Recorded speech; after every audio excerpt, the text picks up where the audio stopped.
네, 정치권 현안 짚어봅니다. 민병덕 더불어민주당 의원, 김성태 전 국민의힘 원내대표, 김미연 RN서치 소장, 배종찬 인사이트 K소 연구소장 나오셨습니다. 네 분 어서 오십시오. 네, 민 의원님 국감 때문에 오랜만에 나오셨습니다. 네, 이재명 대통령이 지난 국무회의에서 군 인사를 두고 12.3 비상계엄 단절 의지를 분명히 했습니다. 그래서 이번 주 군 인사에서 육해공군의 삼성 장군, 중장 상당수가 교체될 전망이라고 하는데요. 김영삼 정부 시절 한화의 숙청 이후 최대 규모의 인사가 될 것이다. 이런 진단이 나옵니다. 네, 저도 그렇게 보입니다. 네. 왜냐하면 이번 인사는 내란 이후에 첫 군 인사 아니겠습니까? 그리고 내란 때 군이 어떻게 했는지에 대해서는 우리 국민 모두가 너무나 잘 알고 있는 것이기 때문에 큰 규모의 인사가 있을 것이라고 봅니다. 네. 김영삼 정부 때 했던 그것이 정치 군인을 끌어냈던 거라면은 이번에 인사 같은 경우는 이제 다시 이제 민주적 회복, 민주적 통제, 군의 민주적 통제 네. 이 부분이 될 거라고 보이고요. 다만 그 과정에서 그 개인의 그 명예나 이런 것들이 중요하기 때문에 거기에서의 절차를 정당하게 지키는 것들은 꽤 중요한 요소가 될 것 같습니다. 네. 결국은 군은 국민의 군대여야 된다. 이 관점에서 대대적인 게 있지 않을까 싶습니다. 네.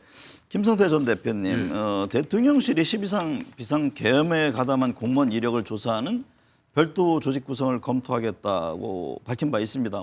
아직 구체적인 계획은 아니다. 그런 입장을 뒤에 냈는데요. 야당 이거 내란 프레임을 끌고 가려는 책동 아니냐 이런 비판을 했네요. 그렇습니다. 이게 부처 공무원을 상대로 비상계엄에 직접 가담한 이력을 조사해가지고 책임을 묻는 이 조직을 발족하는 그 방안 검토에 대해서는 이 공직자의 과거사를 선별적으로 조사해서 내란 가담자라는 그런 프레임을 씌워가지고 적폐청산을 하겠다는 그런 이제 시그널 신호탄을 쌓아올린 거죠. 네. 그러니까 문재인 정부 때는 이 적폐청산이라는 미명하에 그냥 전직 대통령 두 사람뿐만 아니라 공직자 약 1,000명을 조사를 했었죠. 그래가지고 5명 정도의 공직자들이 아까운 목숨을 잃는 그런 상황까지도 있었습니다.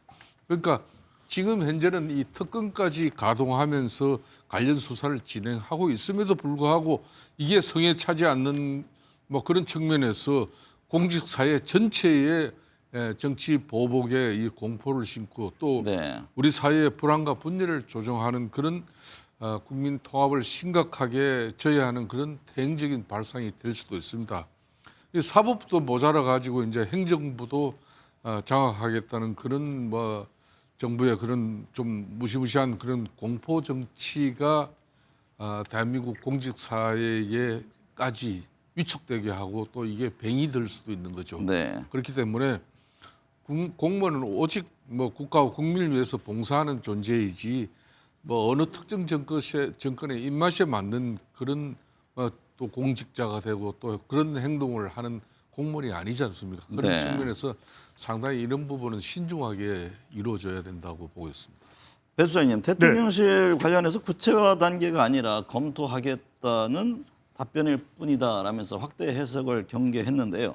어쨌든 민심은 어떨까요? 그렇습니다. 대통령실도 설명은 바로 이 부분입니다. 확대 해석을 경계한다고 한 것인데 적폐청산이나 내란 종식이 확대 해석될 가능성도 열려 있습니다. 그만큼 이제 중도층에게는 영향을 줄 수밖에 없는 것이거든요. 지지층들은 긍정하고 또 지지할 수 있겠지만 중도층에서 이걸 어떻게 받아들이냐. 그렇다면 이 구체적인 내용이나 형식이 얼마나 와닿을 수 있느냐. 이 부분이 무엇보다도 중요할 것으로 보입니다. 네, 김미연 수장님, 이재명 대통령이 728조 예산과 관련해서 국회 시정 연설을 했습니다. AI와 R&D 미래성장의 방점을 찍었는데요. 하지만 국민의힘은 의원들이 불참했습니다. 이게 협치 실종 시대가 다시 온 건가요? 그렇다고 봐야 되겠죠. 국민의힘 입장에서는 추경호 전 원내대표의 구속영장 청구한 것에 대해서 야당 탄압이라면서 불참했는데요.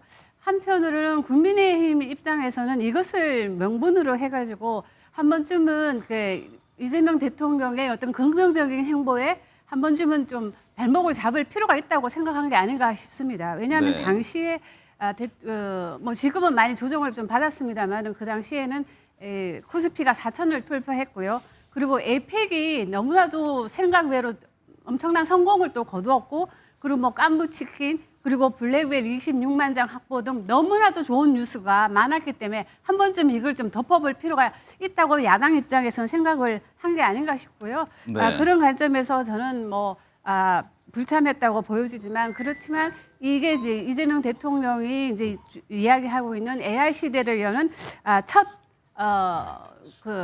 첫 번째 그 예산안이었기 때문에 한 번쯤은 여야 모두가 했으면 좋았을 건데, 그러나 뭐 야당 입장에서는 어쩔 수 없는 선택이었던 것 같습니다. 네.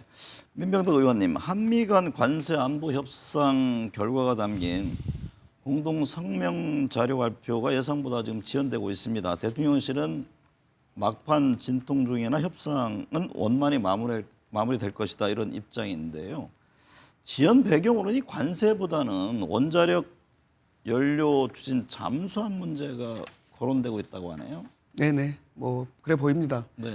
그 안규백 장관도 그렇게 얘기를 했잖아요. 네. 이제 막판에 부각됐던 원자력 추진 잠수함 이 문제가 미국 내부에서 부처 간의 조율 과정이 좀 필요한 것 같다라고 우리나라 국방장관이 그렇게 얘기했고, 네. 또 미국의 국방장관도 다행인 것은 이것 때문에 틀어지진 않을 거다라는 인상을 준 거거든요. 네. 즉 트럼프 대통령의 이 의지에 대해서 확인을 하고 직접 얘기까지 했으니까요. 그렇게 얘기했기 때문에 그러니까 이 문제 때문에 틀어지진 않을 것 같아요. 네. 그래서 지금 제가 보기에는 이거는 속도보다는 신뢰가 훨씬 중요한 거 아니겠습니까? 네. 원자력 추진 잠수함이라는 것은 우리 자주국방의 상징이기도 하지만은 또 주변 국가들 입장에서 보면은 매우 민감한 외교적 문제가 있는 사안이기 때문에 네. 한미 간에 저는 충분한 논의를 거쳐서 하는 게 좋겠다. 네. 동맹은 속도보다는 신뢰다. 네. 이런 차원입니다. 김성태 대표님, 이를 두고서 국민의힘은 또다시 양치기 소년이 되고 있다면서 비판의 목소리를 강하게 내고 있는데요. 이 점은 어떻게 보세요? 제가 지난번 방송에서도 이게 3편을 너무 빨리 터뜨릴 그런 사안이 아니다. 네. 특히 이 한미 간에 이 관세 협상은 큰 물줄기 가닥을 잡았다고 해서 이 안보 측면에서의 그런 뭐 핵 추진 원자력 잠수함 그런 연료 문제라든지, 그리고 한미 그런 안보 협의의 그런 주요 논의 내용들이 그렇게 쉽게 그렇게 양국 간에 지금 합의가 이루어질 수 있는 그런 사안들이 아니다, 그런 지적을 제가 했지 않습니까? 그런 측면에서 지금 이제 이 특히 한미 간의 관세 부분은 웬만큼 가닥이 잡혔겠지만은 네. 이 안보 협상 결과 부분은 지난주에도 이제 헤그시스 미국의 국방장관이 안규백 장관하고 판문점도 같이 둘러보고 여러 가지 이제 논의를 했거든요. 네. 거기에는 그 핵심 내용이 이제 전시 작전 통제권을 전환하는 문제라든지 주한 미군의 전략적 유연성, 즉 이문은 주한 미군이 이제 북한의 도발에 대한 어떤 대한민국을 지키기 위한 그런 차원을 넘어서 가지고 앞으로 대만이라든지 또 태평양 여기에서 발생할 수 있는 그런 뭐 군사적 문제 이런 것까지도 다 포함되고 있습니다. 또 네. 물론 한국 정부의 이제 국방비 정액 문제라든지 방산 협력 문제 이런 문제는 웬만큼 가닥이 잡힌 걸로 알고 있지만은 아직까지도 이제 그래도 이제 이재명 대통령이 지난번 이제 에이펙을 통해서 한미 정상회담에서 가장 갈목할 만한 어떤 그런 애교 성과 가시를 한 부분은 원자력 핵 잠수함 추진 연료를 갖다 공급받겠다는 거거든요. 네. 이 문제가 양국 정상이 입장들은 각자 발표는 했지만은 이게 미국에서도 국무부, 국방부, 상무부, 에너지부 이런 다양한 부처 간 논의를 통해 가지고 과연 대한민국의 핵 추진 잠수함의 연료를 어떻게 공급할 것인지 이 문제가 지금 이제 미국이 네. 시간이 걸리는 부분이죠. 그렇기 때문에 좀 전에 민주당도 이야기를 하셨습니다만은 이런 국가와 국가 간의 상당히 신뢰가 중요합니다. 그 신뢰에 기반하면은 이런 문제들도 좀 웬만큼 풀어질 수 있는데 신뢰에 아직까지 의심이 있다 그러면은 이런 시간이 상당히 오래 갈 수밖에 없는 내용입니다. 배 수장님, 한미 네. 간 공동 성명 자료 발표가 지연되면서 애초 관세에 대한 대책을 세우기 위해서 계획했던 이재명 대통령과 4대 그룹 총수 간 회동도 좀 미뤄질 것으로 보이는데요. 4대 그룹은 물론 모든 뭐 재계가 관세에 대해서 촉각을 곤두세우고 있겠죠. 그렇습니다. 안 세울 수가 없는 것이 이게 네. 뭐 기업에도 중요하고 국민에게도 중요하고 국가적으로도 중요할 수밖에 없습니다. 그만큼 트럼프 대통령의 태도가 민감하다는 것을 방증하는 것인데요.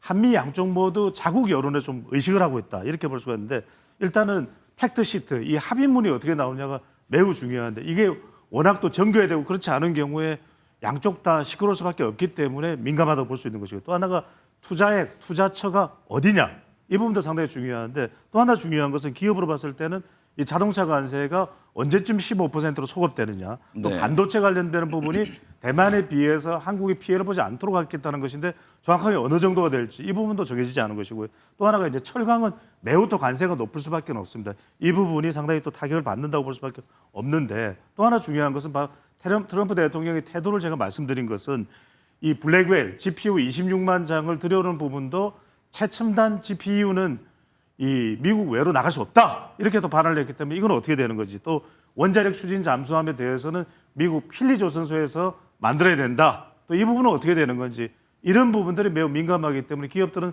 조선업 또 철강 산업 쪽에 민감한 또 관련성이 있기 때문에 당장 회의를 못하는 배경으로 보입니다.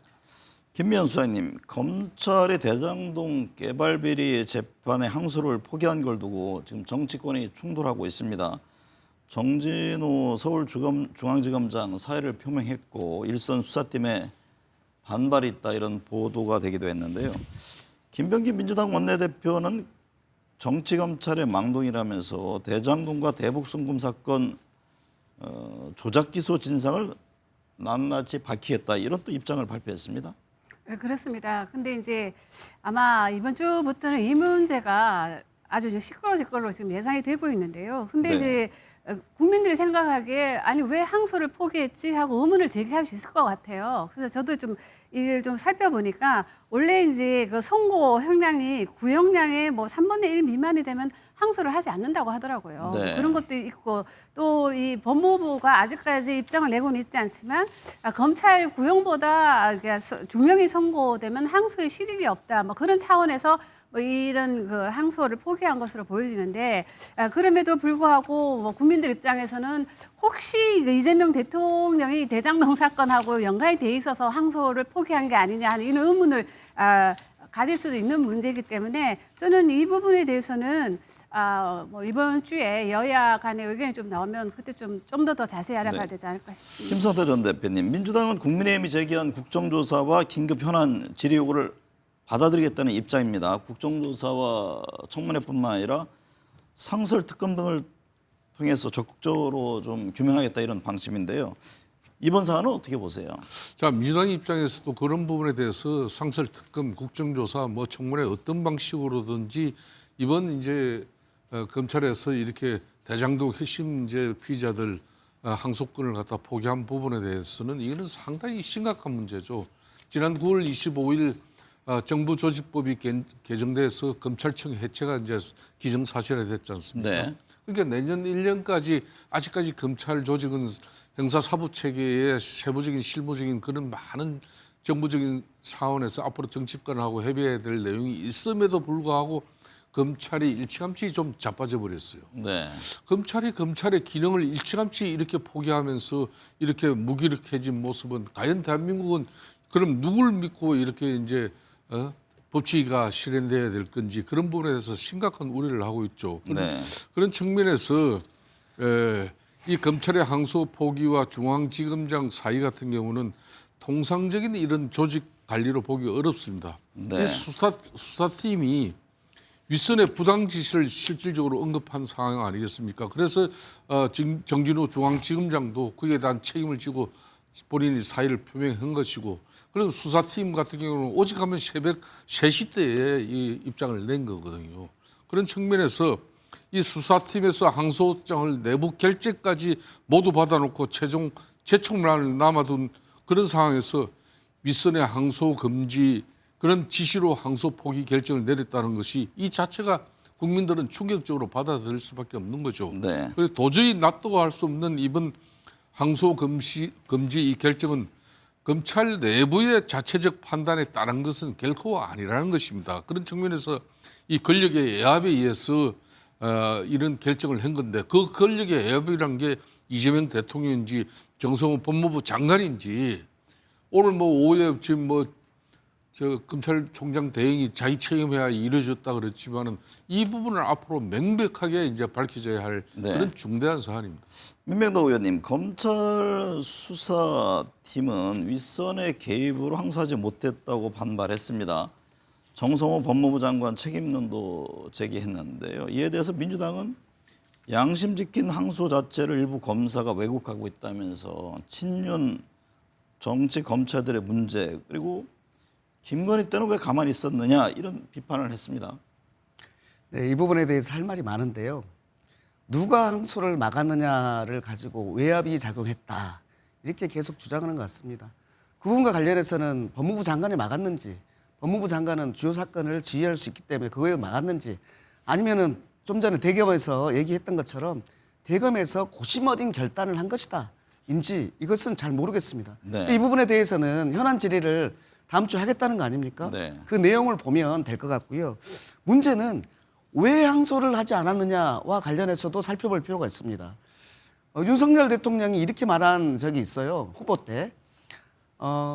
검찰이 기소하면 대법원 가서 무죄 받더라도 패가망신한다라는 얘기가 있었습니다. 무슨 말이냐면 무리한 수사를 해서 기소를 해놓고, 그리고 재판 뭐 무죄라든지 뭐 나오면은 또 기계적으로 항소를 하고, 그래서 끝까지 가게 해서 국민들을 끝까지 고통 속에 몰아넣는 이런 기계적 항소는 잘못됐다라고 하는 것은 분명히 맞는 거 아닙니까?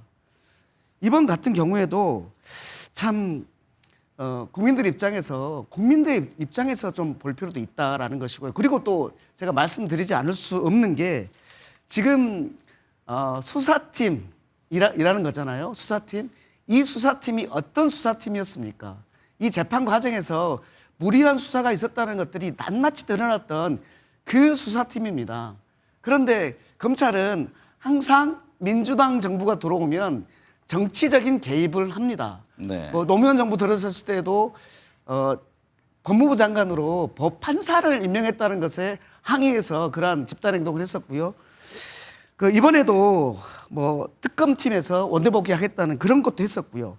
그런데 문제는 여기에서 문제를 제기하려면 지금 1심에서의 문제가 무엇이다라는 것을 하면서 해야 되는데, 그러지 않고 기계적인 것을 네. 하겠다는 것을 하고 있는 겁니다.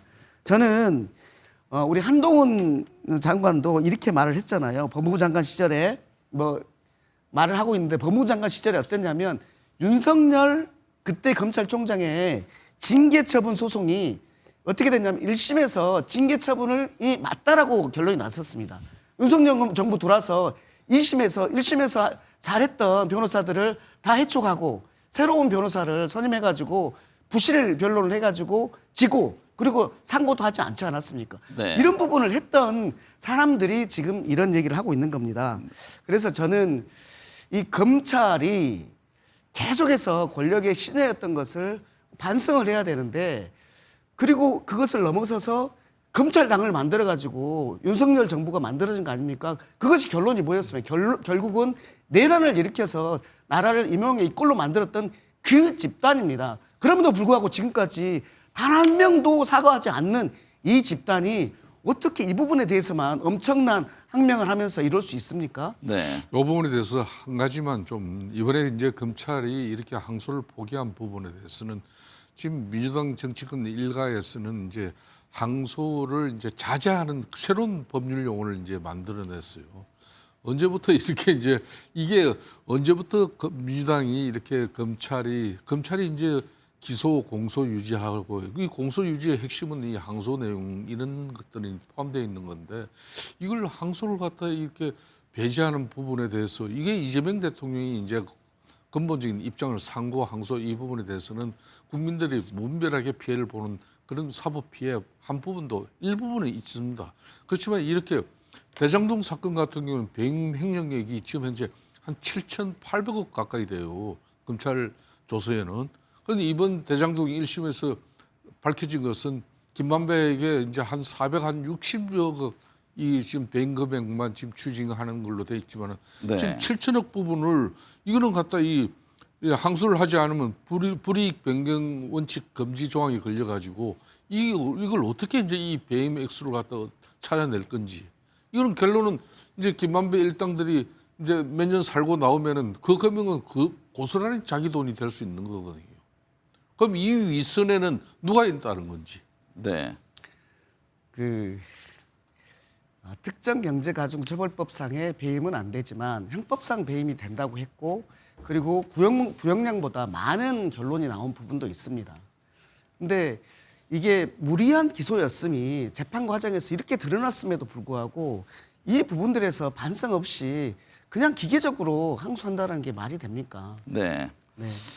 김미연 소장님, 국민의힘이 내년 6월 지방선거를 앞두고 법원의 결정에 촉각을 곤두 세우고 있습니다. 오는 20일 국회 패스트트랙 충돌 사건 1심 선고에 이어서 내란 중임무 종사 혐의로 구속영장이 청구된 추경호 의원의 영장 실질심사가 진행될 걸 전망인데요. 그 결과에 따라서 선거 전략은 물론 당의 앞날에도 영향을 받을 수밖에 없는 상황이죠. 그렇습니다. 추경호 전 원내대표의 구속 심사 결과뿐만 아니라 지금 권선동 의원 같은 경우도 지금 구속되어 있잖아요. 지금 재판 진행 중 구속되어 있는데요. 그래서 만일에 여기에 뭐 경선에 뭐 통일교라든가 가담을 했다는 어떤 그런 거라도 나오게 된다면 정당 해산을 해야 된다는 여론도 빗발칠 것 같아요. 네. 그러다 보니까 홍준표 전 대표 같은 경우는 정당 해산은 불가피하니까 그냥 자발적으로 해산하는 게 좋다는 이런 얘기도 지금 하고 있거든요. 그런 관점에서 본다면 이 국민의힘이 앞으로 이제 한 7, 8개월 남아있는 내년 지방선거 전략도 상당히 지금 흔들릴 걸로 보여지고 네. 만일에 이것이 다음 지방선거에는 영향을 안 준다 하더라도 이 정당 해산 이 논란은 다음 총선까지도 이어질 수 있는 거기 때문에 저는 이 부분에 대해서는 당 지도부가 뭔가 좀 끊고 매듭이 좀 필요하지 않을까 싶습니다. 김성태 대표님, 국민의힘 내부 분위기는 어떻습니까? 법원의 판단만 기다리고 있는 처지에 대해서 이게 뭐 자주 섞이는 그런 목소리도 나온다고 하던데요. 국민의힘 입장에서는 이제 제1야당으로서 이제 이재명 대통령의 이런 국정 운영 그리고 집권당 민주당이 이제 국민적 신뢰를 가지고 집권당의 면모를 갖춘 그런 당정 관계로서 내년 6월 3일은 그런 측면에서 국민들의 평가가 있는 것이고 또 제1야당인 국민의힘은 작년 12.3 비상계엄의 그 윤석열 전 대통령의 오판에 대한 정치적 책임을 어떻게 진 건지 이런 부분에 대한 자정 노력과 또 변화와 쇄신에 대한 국민적 인식은 어떻게 가질 것인지 이런 게 복합적으로 이제 작동이 돼가지고 내년 6월 3일 지방선거 같은 경우는 평가가 이루어질 수밖에 없습니다. 그렇지만은 지금 일간에 이 세 가지 특검이 이게 계속 특검 수사 기간도 지금 연장하면서까지 특검 수사는 이게 법률에 정해진 그 수사 범위를 또 넘어서 가지고 별건 수사까지도 지금 만들어지고 있는 그런 상황이거든요. 네. 그 결론은 이런 수사의 내용들이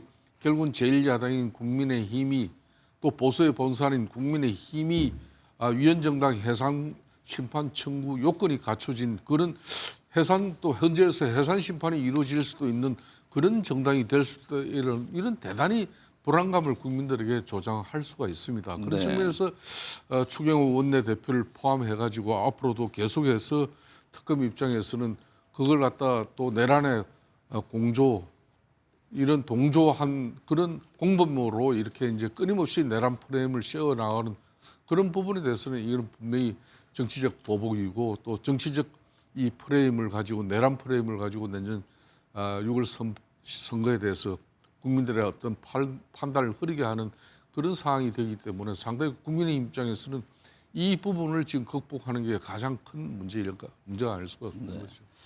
민 의원님, 전환규 씨의 그 이재명 대통령 언급한 내용 참 말로 표현하기도 좀 만만치 않은 내용들인데 풍자일 뿐이다 이런 해명을 했습니다. 과연 납득할 국민이 있을까 싶은데 어떻게 보고 계세요? 어떤 사람을 나무에 매달면 1억 원을 줄게. 이것은 범죄 교사 아닙니까? 네. 우리는 표현의 자유를 인정하는 국가입니다. 그런데 그 자유가 어떤 사람에 대해서 살해라든지 또는 고문이라든지 이런 것을 하라는 것까지 허용하는 게 아니지 않습니까? 근데 이것을 풍자라고 말하는 것이 국민을 우롱하고 있는 거예요, 전환길 씨가. 풍자는 권력을 비판하는 예술인 거죠. 네. 증오를 선동하는 면허가 아니라고 생각합니다. 근데 저는 여기서 더 큰 문제가 있는데 이 부분에 대해서 이런 극단적 언행을 묵인하는 정치적 세력이 있는 겁니다. 네. 국민의힘은 이런 부분에 대해서 단호히 저는 선을 그어야 한다고 생각합니다. 이런 부분에 대해서 그냥 있는 것은 동조하는 것이랑 똑같다고 봅니다. 네. 배종찬 소장님, 오세훈 서울시장과 명태균 씨가 어제 민중기 특별검사팀 함께 출석해서 여론조사비 대납 의혹 관련해 8시간가량 대질 조사를 받았습니다. 오 시장은 정치자금법 위반 혐의를 받는 피의자, 명 씨는 참고인 신분이었는데요. 어제도 양측 입장 팽팽했다고 하네요. 그렇습니다. 팽팽했습니다. 오세훈 이 시장과 또 이제 명태균 씨 사이에는 몇 가지 쟁점이 있습니다. 한 세 가지를 좀 나눠보면 하나가 이제 만남의 횟수. 그러니까 이제 오세훈 시장은 2번이라고 이야기를 했네요. 근데 이제 명태균 측은 아니다. 무슨 이야기냐? 나 기록이 있다. 8번이다. 뭐 7번, 8번이다. 이렇게 이야기를 하고 있는 차이가 뚜렷한 차이가 있는 거예요. 또 하나는 이제 오세훈 시장은 이 명태균 씨의 뭐 여론조사 등에 대해서 아예 사기꾼이다. 이 사람은 중간에서 브로커리지를 하는 사람이다. 사기꾼이다. 이렇게 이야기를 하는 반면 명태균 씨는 여론조사비 대납이 맞다. 그래서 이것은 오세훈 시장이 거짓말을 하고 있다. 이런 얘기를 하는데 이걸 좀 나눠볼 필요가 있습니다. 말 그대로 오세훈 시장은 피의자 신분 그리고 명태균 씨는 참고인 신분인데 특검에서 이렇게 대질 심사를 한 것이거든요. 그러니까 오세훈 시장이 선택한 것은 법적으로 내가 우위에 있을 것이다. 그래서 정면 돌파를 하자. 그러니까 오세훈 시장에게 남아있는 이 관문은 뭐냐면 얼마나 이것을 좀 빨리 끊어내느냐. 왜? 내년에 지방선거였으니까요. 네. 반면에 명태균 씨 측은 정치 여론의 영향입니다. 내년 지방선거에서는 그러니까 계속해서 여론전으로 확대 가능하냐. 이 부분이 앞으로 서로 맞설 것으로 보입니다. 김성태 전 대표님, 김건희 씨 금품 수수 의혹이 또 불거졌습니다. 특검이 최근 국민의힘 김기현 의원의 배우자가 김 여사에게 로저비비의 브랜드 손가방을 선물한 정황을 확보해서 대가성 여부를 수사하고 있는데요. 김 의원과 김 여사 측은 이게 의례적인 인사 차원이다 이런 해명이었죠. 의례적인 뭐 인사치레라 그러지만 국민 정서나 또 김건희 여사에 대한 그런 법 감정 이런 측면에서는 국민들 입장에서는 상당히 납득하기 어렵고 네. 상당히 또 국민의 입장에서는 또 김기현 의원이 또 과거에 이제 또 당 대표입니다. 당 대표였기 때문에 상당히 이 부분에 대해서는 참 안타까운 대목이 되고 있는 건데. 그러니까 2023년에 3월 당 대표 선출되고 난 이후에 이제 김기현 당 대표의 아내가 이제 김건희 여사에게 개인적으로 이제 이 클러치백을 이제 선물을 했다는 것이지만은 그렇지만 이제 당정 관계에 있어서 결국은 이제 수직적인 당정 관계가 결론은 이제 국민들의 뜻을 제대로 받들은 그런 뭐 집권당으로서의 면모를 보여주지 못했다는 당시에 이제 많은 그런 비판도 있었거든요. 그런 측면에서 이런 부분은 그런 국민의 비판적인 목소리가 그대로 현실적으로 이제 현실화된 그런 측면에서는 대단히 지금 상당히 안타까운 대목이고 이 부분에 대해서는 더 이상 뭐 이 김건희 여사도 받았다 그랬고 김기현 전 당대표 또 아내께서도 준 사실이 있다고 한 것이니까 이거는 뭐 정치 도의적 어떤 그런 측면 외의 사안에 대해서는 뭐 밝힐 게 있다면 밝히면 되는 것입니다. 김현 수장님, 김건희 특검이 이른바 대통령실 관저 이전 공사 특혜 의혹과 관련해서 지난 6일 집행한 윤석열 전 대통령 부부 자택 압수수색에서 크리스찬 디올 제품을 20점 넘게 확보한 것으로 파악됐습니다. 이런 뉴스를 계속 듣는 민심은 어떨까요? 참담하죠. 그리고 이 김건희 여사의 그 디올 사랑은 이미 널리 알려진 사실이었습니다. 그리고 이 특검에서 나온 얘기를 좀 들어보면 이게 많았다는 거잖아요. 그 자켓 같은 것도 뭐 한눈에도 다 셀 수 없을 정도로 양이 많았다고 지금 알려지고 있는데 아시다시피 제가 지금 그 크리스찬 디올 그 홈피에 들어가서 좀 살펴보니까 자켓 가격이 500만 원 이상이더라고요. 하나에 자켓 하나예요? 하나에 500이고 네. 비싼 건 뭐 1000도 넘어가지만 평균적으로 600만 원 이상이더라고요. 그런 제품이고 아시다시피 명품은 다 일련 번호가 있고 그리고 언제 이 제품을 구매해 갔는가를 다 알 수가 있거든요. 저는 김건희 여사가 상당히 뭐 본인의 재력이 되기 때문에 이런 명품 브랜드 입을 수 있다고 보여지는데 과연 저는 제일 궁금한 게 이 국민들도 궁금할 것 같아요. 이 많은 명품을 대통령이 되기 이전에 구입한 거냐 아니면 대통령이 되고 난 후에 구입된 것이냐. 지금 요거는 지금 이래서 지금 특검에서 지금 살펴보고 있는 걸로 보여지고 있는데 정말 이 김건희 여사의 그 끝없는 명품 사랑은 뭐 본인의 돈으로 샀다면은 뭐 그게 돈이 있으니까 샀으니까 그거는 뭐라고 할 거는 없지만 지금 아까 말씀하신 대로 이 그 로즈 비비의 브랜드 손가방도 지금 전 대표한테서 지금 선물을 받았다는 거잖아요. 근데 이 국민들 생각에서는 이 많은 제품들을 사람들이 아무 대가 없이 계속 갖다 줬을까? 이런 의문을 갖는다는 거죠. 네. 네, 그런 관점에서 본다면 김건희 여사의 이런 행보는 정말 영부인으로서는 적합하지 않았던 행보였던 것 같습니다. 민명덕 의원님, 이와 관련해서 민주당은 기네스북을 언급했습니다. 어떤 배경에서입니까? 저희 어렸을 때 필리핀의 마르코스 대통령 있었고 거기에 영부인 이멜다 여사라는 사람이 있었습니다. 네. 구두가 몇천 컬레가 있었다 이런 얘기가 있었거든요. 지금도 제가 기억하는 걸 보면은 그게 최고였던 것 같은 느낌이 듭니다. 그런데 지금과 같은 우리 김건희 여사의 이런 내용들을 보고 세계 사람들은 어떻게 생각할까 이렇게 생각이 드는 겁니다. 좀 전에 김명수 소장님께도 말씀하셨지만 뭔가를 받을 때, 뭔가를 줄 때는 절대 공짜가 없는 분인 것 같습니다. 네. 준 거에 대해서는 항상 대가를 받는 것이고 그 대가가 지금 수도 없이 나오고 있는 것이죠. 그래서 권력을 사유화하고 있는 지점에 있어서 세계 최고 아니냐. 네. 이 정도면 까도 계속 나오는 거 아니냐. 이런 측면 때문에 기네스북 말씀을 한 것입니다. 배종찬 소장님, 네. 국정감사가 끝났습니다. 이번 국감에서 뭐 배치기 충돌하는 모습도 나왔는데 여론은 어떨까요? 여야 어느 쪽에 더 책임을 물을 것 같습니까? 네. 배치기도 나왔다는 말씀하셨는데 저도 가급적이면 분석을 할 때는 양비론은 지양합니다만 저는 양쪽에 다 우리 국민들이 어느 한쪽 잘했다고 손을 들어줄 수 있을까 싶은 생각이 듭니다. 말 그대로 국감은 신뢰도 바닥으로 갔지 않았을까 싶고 그만큼 정치권에 대한 실망감도 컸을 텐데 여당 쪽을 놓고 보면은 많이 부각이 됐던 것이 뭐 빅데이터로 분석을 하더라도 김현지 부속실장 또 최민희 위원장 쪽이라면 야당은 대안 제시가 대안 제시 부재 뭐 대안을 제시하는 것이 아니라 잘못하지 않았냐 이렇게 소리를 지르는 경우들이 많았던 것이고 또 대통령 시정연설에 불참했던 부분은 야당에 대해서도 탓하는 목소리가 크기 때문에 결과적으로 국민들은 어느 한쪽에 손을 들어주기보다는 양쪽 다 정말 대실망이다.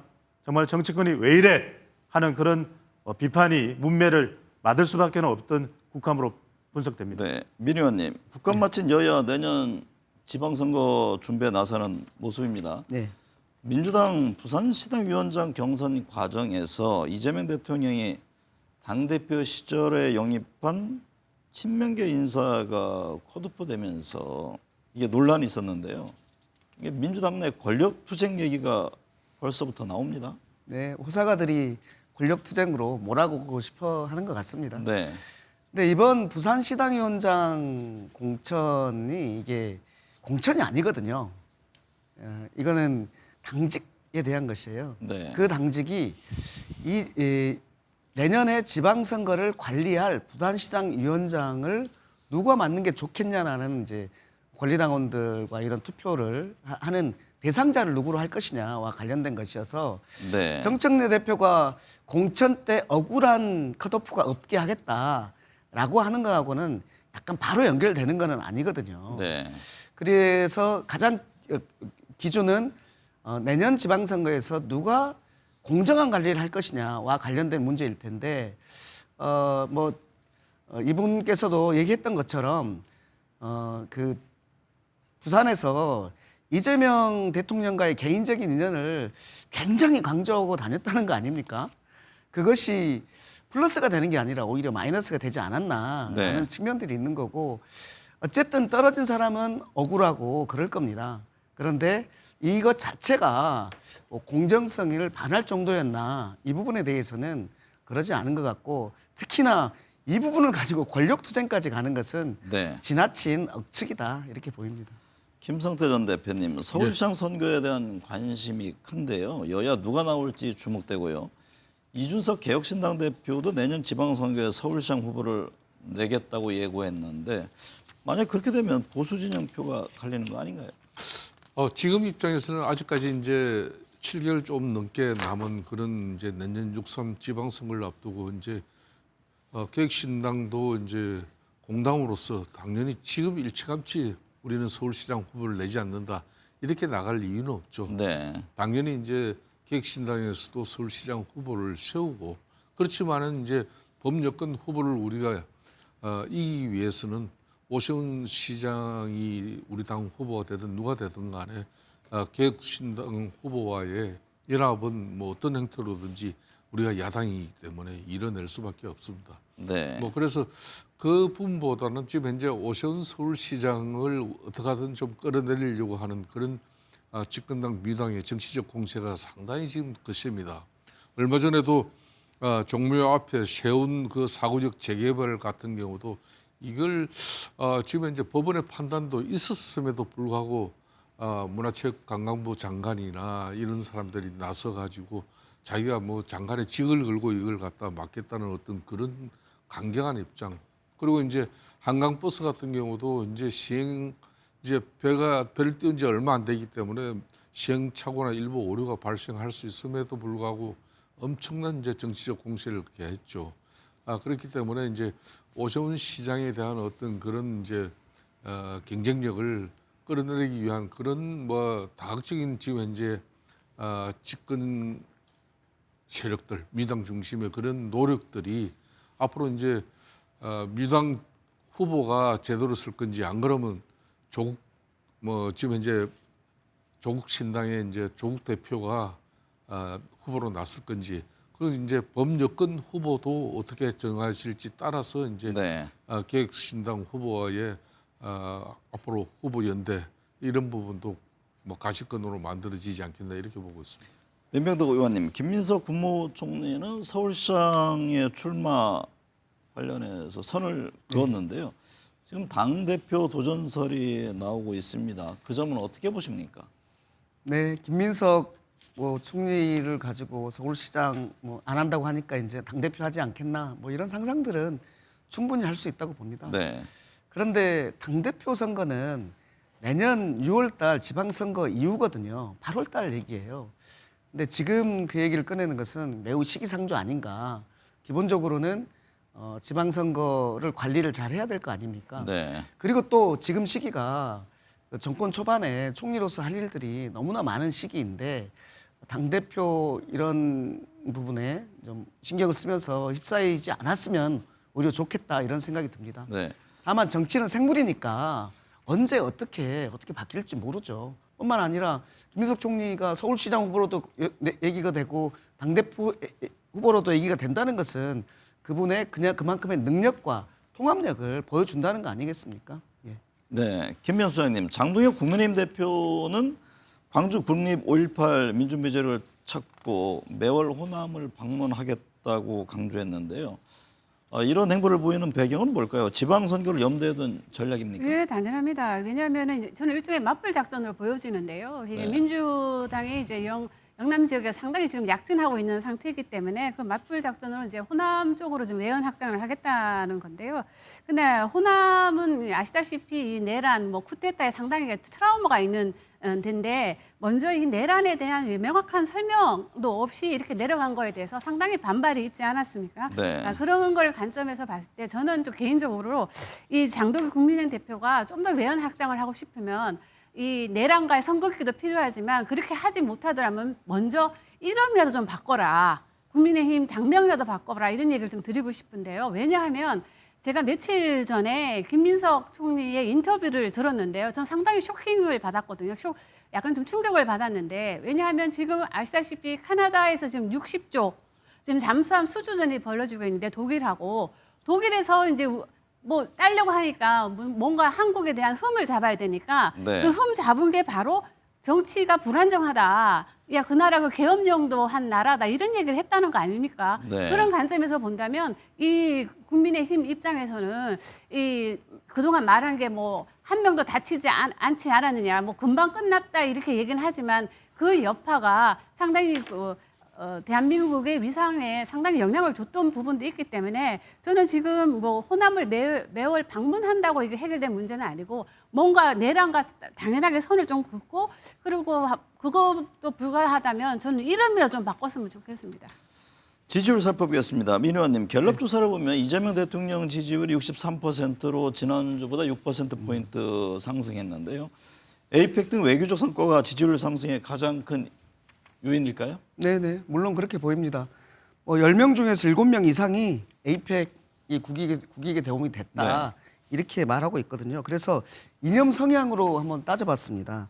진보 91%, 중도 83%. 문제는 보수도 60% 정도가 긍정적으로 보고 있다는 겁니다. 그러니까 네. 국민의힘당의 지지자들도 그 절반 이상이 잘했다라고 보는 거거든요. 그러면 이것은 국익 중심의 실용외교가 국민들의 신뢰를 획득한 결과다 이렇게 보이고요. 특히 이제 한미 회담도 있었지만은 한중 회담도 있었잖아요. 네. 거기에서 적절한 균형 외교를 보인 측면 이 부분하고 그다음에 관세 협상도 있고요. 그리고 또 중요하게 그 원자력 잠수함 추진 네. 이 부분과 관련해서도 우리의 매우 오래된 수건 아니었습니까? 이런 부분들에서 말이 아닌 성과 그리고 이념이 아닌 실용 이런 부분들이 국민을 설득한 결과다라고 보입니다. 배 소장님, 갤럽 조사를 보면 대미 무역 협상에 대해서 지금까지 우리 정부가 잘했다는 응답이 55%를 차지했습니다. 조만간 관세 안보 협정 문안이 나올 텐데요. 에이펙 후속 조치 등이 당분간 대통령 지지율에 어떤 영향을 줄까요? 그렇습니다. 앞으로 이제 향후 논의될 내용들이 어떤 것이냐에 따라서 대통령 지지율에 또 영향을 줄 수밖에 없는데 갤럽 조사에서 보면은 63% 직전 조사보다는 6% 포인트가 더 올라갔거든요. 이게 다 이제 우리가 대통령 지지율을 설명할 때 분석할 때 ESC 경제, E 그다음에 S는 security 외교 안보입니다. 그리고 C 소통까지도 뭐 국제 외교에서 소통을 했기 때문에 그런 평가를 받는 것인데 이것이 이제 긍정적으로 유지되기 위해서는 경제와 관련해서는 이 관세 협상의 합의문 내용이 어떻게 되느냐, 또 외교 안보 관련해서는 원자력 추진 잠수함에 대해서는 긍정적이지만 이것이 과연 필리조선소나 또 우리나라에서 건조되는 부분에 대해서 어떤 식으로 결정이 되느냐, 중요한 건 이 부분 같습니다. 이 조사를 보면은 대통령의 외교 또 경제 최근에 이제 주춤거리긴 합니다만 코스피도 이제 지수가 상승되고 있는 상황이기 때문에 긍정적으로 대통령의 긍정 지지율은 63%가 나왔지만 민주당 지지율은 내려간 40%거죠. 네. 국내 정치와 관련된 부분. 이 당용 관계에 있어서 정청래 대표가 지지율을 추가적으로 지원하는 이 세력이 되지 못하는 그 부분에 대한 것이 과연 대통령 지지율에 어떤 영향을 줄지도 좀 지켜볼 대목으로 보입니다. 김명수 의원님, 방금 이제 배 소장님 말씀하신 내용인데 이 대통령 지지율이 상승하는 데 비해서 민주당 지지율은 소폭 하락한 모습이었는데요. 대통령 지지율과 동반 상승하지 못하는 이유는 뭘까요? 저는 이번 대통령 직무 수행평가에서 많은 사람들이 지적을 하지 않고 있는데 서울에서 대통령 지지율이 70%가 나왔는데요. 저는 네. 이걸 처음 본 것 같아요. 어떻게 대통령 지지율이 물론 갤럽에서는 좀 치웠다고 얘기를 하고 있는데 아마 다음 주 조사도 보아야 될 것 같습니다. 그럼에도 불구하고 70%가 나왔는데요. 그런데 서울에서 민주당 지지율도 47%가 나왔어요. 그래서 서울에서 상당히 이 여당과 대통령 국정 지지율이 상당히 예상외로 높게 나왔는데 어떻게 보면 경기도보다 더 높게 나왔거든요. 근데 왜 그랬냐 보니까 이 대통령 직무 수행 중에서 중요한 건 정치 성향도 중요하지만 저는 개인적으로는 소득 수준이 매우 더 중요하다고 보여집니다. 네. 근데 소득 수준을 볼 때 소득이 본인이 상위권이나 중상층이라고 말한 분들 중에는 대부분 대통령이 잘하고 있다는 의견이 60%가 넘어요. 네. 다만 이게 내 소득이 좀 하위권이라고 하층이라고 지금 응답한 사람들은 47%밖에 되지 않거든요. 그건 왜 그렇습니까? 주가 영향입니까? 저는 주가 영향도 있다고 보이지만 이게 지금 민주당의 딜레마 같아요. 왜냐하면 민주당을 보면 이 본인의 소득 수준이 중상층이라고 하는 사람들 중에서는 43, 그리고 상층이라고 응답한 사람 중에는 38 정도밖에 나오지 않거든요. 그럼 보면 대통령은 60%가 넘는데 이 더불어민주당 지지율은 40% 초반대나 뭐 40%란 말이에요. 그거 왜 그러냐? 제가 여러 번 말씀드렸지만 민주당의 지지층은 코어 세력은 바로 서울 수도권의 그리고 소득 수준이 상당히 중상층이란 말이에요. 그러면 대통령이 지금 하고 있는 이 행보는 이 중상층이라든가 이 서울 수도권에 있는 하이트 칼라들이 볼 때는 잘하고 있다고 느껴지지만 반대로 더불어민주당이 지금 하고 있는 행위를 보면 본인들의 지지층하고 전혀 부합하지 않기 때문에 네. 이 지지율이 지금 엇갈리게 나온다는 거죠. 네. 그런 관점에서 봤을 때 더불어민주당은 본인들의 지지층들, 소위 말하는 그 지지층들이 뭘 원하는가를 정확하게 좀 파악하고 하는 게 좀 중요하지 않을까 싶습니다. 김성태 대표님, 그런 가운데 국민의힘 지지율은 반등세를 만들어내지 못하고 있는 모습입니다. 국민의힘 정체의 가장 큰 이유는 뭘까요? 7개월 앞두고서 지방선거 남았는데 장동혁 대표를 향한 비토론 나올 가능성도 있습니까? 지금 현재는 이제 뭐 전체적인 범보수권 진영의 이제 차기 대선 후보 지지율만 보더라면은 뭐 현재 장동혁 대표가 지금 압도적인 1위거든요. 네. 즉 그 말은 이제 보수 지지층 내에서는 이제 보수 진영 내에서는 이제 자기 중심으로 이제 결집이 웬만큼 이루어진 것이고, 이 기반을 가지고 이제 내년 6.3 지방선거를 어떻게 치러낼 것인가, 그런 측면에서 이제 중도 외연을 확장하기 위한 그런 이제 스탠스 변화, 큰 변화가 이제 올 겁니다. 그런 측면에서 지난주 이제 5.18 이제 강주 모욕 참배도 이제 있은 것이고, 앞으로 또 그 부분은 뭐 비록 무산은 됐지만은 계속 이어질 것이고, 그렇지만은 이제 지금 이제 국민의힘만 그런 정당 지지율이 올라가지 않는 게 아니라 네. 민주당 입장에서도 지금 현재 디커플링, 그러니까 이재명 대통령의 국정운영 지지는 에펙하고 한미 간시 협상 이런 것들이 이루어지니까 지금 현재 당연히 국민의 시선과 또 집중은 대통령으로 이루어질 수밖에 없는 겁니다. 그렇기 때문에 대통령 지지율은 오르지만 민주당은 정체돼 있고 대를 빠지고, 국민의힘도 그 선상이거든요. 네. 그런 측면에서 올 연말이나 내년 연초에 이제 장동혁 대표가 내년 6.3 지방선거를 그래도 좋은 성적표로 이끌 수 있는 그런 리더십이 네. 나올지 안 나올지, 이 부분은 이제 지금부터 국정감사도 끝나고 내년 지방선거를 위한 그런 다각적인 당의 네. 체질 변화, 그 노력이 아마 국민들에게 상당히 그 중요한 그런 시기가 됐습니다. 네. 오늘 내분 말씀 감사합니다.